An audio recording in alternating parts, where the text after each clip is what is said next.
This is a rough one. But I want to start off this video by saying thank you to Akira Toriyama. And I know that I speak for millions, billions around the world when I say thank you. And may you rest in peace. But your work of art, Dragon Ball, the creator of Dragon Ball himself, he is unarguably the godfather of anime, bro. Like, people, like, I grew up watching Naruto, I grew up watching Dragon Ball, I grew up watching Bleach, all these things, but nobody would ever show any type of disrespect towards Dragon Ball. You say Naruto is the greatest of all time, people are going to shit on you for it. You say One Piece is the greatest of all time, people are going to shit on you for it. Everybody knows Dragon Ball was like the godfather, and everything else branched under it. Everybody has the respect, everybody has the love and the appreciation for what this man, Akira Toriyama, has done with his Dragon Ball series and the way that it's impacted people's lives. And I want you guys to drop down in the comment section, write down in the comment, what is your biggest or most memorable Dragon Ball moment? Because for me, when I think Dragon Ball, like OG Dragon Ball Z, I always remember when I was a little kid. I was like 7 years old, and back then,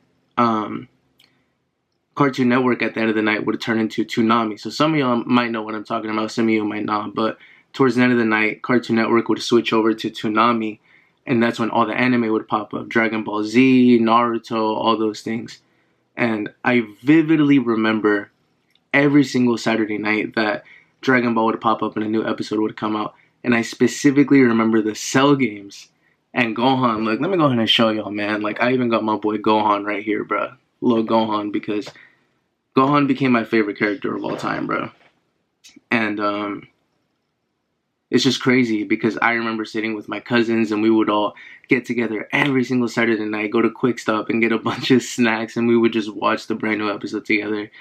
And then we were obviously hella little, so we would go outside and get on the trampoline, and I'd pretend I was Gohan, and my cousins would pretend they were Goku, and like, I'm sure a lot of you guys have similar experiences like that. And these beautiful moments, not just with the show, but the way that it inspired people, motivated people, created bonds with other people. Like, I've made friends through Dragon Ball. There's other content creators who make a living off of making Dragon Ball content. There's also, you know, friends like artists. There's people who make music and video games and books and all of these things, all because of one man. And that is just so crazy to me.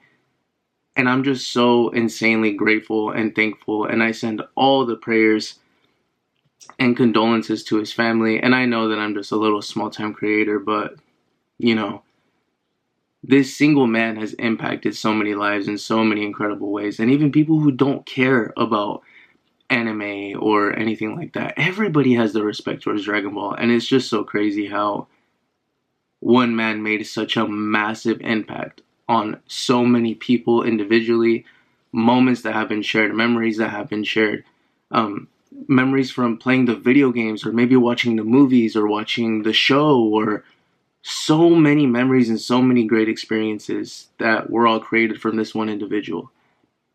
And something that has lasted for like what feels like centuries, and people like Dragon Ball Super even now is still being continued and still like one of the most favorite animes and manga of all time. And it's amazing to see because it's so well deserved. And honestly, I just wanted to come on here and say, like, rest in peace to the GOAT, for real. Because this man was responsible for not only impacting billions of lives, but basically, like, paving the way for all the anime that came afterwards. People could say whatever they want, man, but nobody can argue that Dragon Ball is like the godfather of anime. And I'm just so thankful, you know, because I myself have had a lot of amazing moments and a lot of fun, like playing Dragon Ball video games or watching the shows, watching the movies, spending time with family, talking about it. People like my friends at school would like do drawings of Goku and like really emphasize like the Super Saiyan and the muscles and all these things. Like, it's just so crazy how even people like who are older, right? Like I'm 24, but I guarantee there's people who might be like 10 years old. There's people who are probably like pushing 40, which is cool. But people probably grew up watching OG Dragon Ball. I grew up watching Dragon Ball Z, and now there's younger kids growing up on Dragon Ball Super. That's like 3, 4 different generations, and all of us sharing the same love for this show that Akira Toriyama created. Like, and it's still going strong. And it is very heartbreaking and sad to hear that, you know, the GOAT has obviously, you know, passed away, and my condolences and prayers again to his family and friends and loved ones and everybody. But I just wanted to take the time to make this video to show my gratitude and appreciation, and that even though the man himself is gone, may he rest in peace. Hopefully, you know, up there with King Kai and Goku and everybody, man, like out there getting his training in, you know what I'm saying? But I'm just so appreciative, and I know I could speak for millions and billions around the world that we have so much love for this show, and we have so much love for this series, the genius creativeness of this entire franchise that he's created with Dragon Ball. And I just want to say thank you, Akira Toriyama, from all of us to you. And even though not everybody will admit it, but I know for sure everybody in this world has to, at the bare minimum, know what Dragon Ball Z is. And I can guarantee it's going to be like that for a very, very, very, very long time to come. So may God bless him and his family and his loved ones through this hard time. And for us, we just got to keep his legacy alive, because it is very well deserved, very much appreciated. And Dragon Ball Z, well, Dragon Ball in general, will forever be loved. The franchise will forever be cared for. And there's going to be an even bigger amount of appreciation and respect after the man is gone himself. So thank you, Akira Toriyama. And once again, I would love to hear your guys' favorite Dragon Ball stories down in the comments below. So let me know. I would love to find out. But anyways, as always, thank you for watching, and I'll see you guys in the next one.